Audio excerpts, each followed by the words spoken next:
வணக்கம், நான் உங்கள் அன்பிலவல்.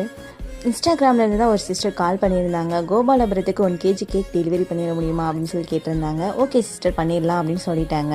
அதை தொடர்ந்து அப்படியே என் ஃப்ரெண்டும் கால் பண்ணியிருந்தாங்க. ரீசெண்டாக ஒருத்தவங்க கேக் கேட்டாங்கல்ல, அது வேறு யாரும் இல்லைடா, என்னோட அண்ணி தான்டா. எவ்வளோ கேட்டிருக்காங்க அப்படின்னு சொன்னேன்னா 1 கேஜிடா அப்படின்னு சொன்னாங்க. நீ 1.5 கேஜியாக பண்ணிடு, நான் பே பண்ணிடுறேன் அப்படின்னு சொல்லிட்டாங்க. பண்ணிடலாமே அப்படின்னு சொல்லிட்டாங்க. அந்த சிஸ்டர் எங்கள் வீட்டில் சில்ட்ரன்ஸ் கொஞ்சம் ஜாஸ்தியாக இருக்காங்க, சாக்லேட் வச்சு கொடுங்க அப்படின்னு சொல்லியிருந்தாங்க. அந்த சிஸ்டர் கேட்ட மாதிரி ஹாட் மோல்டில் சாக்லேட்லாம் வச்சு கொடுத்துட்டேங்க.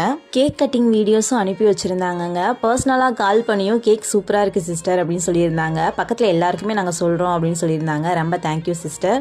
அதே மாதிரி நம்ம குக்கீஸு, டீ கேக்ஸு, ப்ரௌனிஸ் இதெல்லாம் சூப்பராக போயிட்டுருக்குங்க. நம்ம ஸ்கூல் டைம் படித்த ஃப்ரெண்டு ஒருத்தவங்க பசங்களுக்காக 1 கேஜியில் ராகி குக்கீஸ் வேணும் அப்படின்னு சொல்லியிருந்தாங்கங்க. அதையுமே நீட்டாக செஞ்சு பேக் பண்ணிவிட்டு டெலிவரி பண்ணுறதுக்கு அப்பா எக்ஸலில் சிட்டாக பறந்துட்டாங்க. நம்ம தொடர்ந்து அன்பில் இணைவோம்.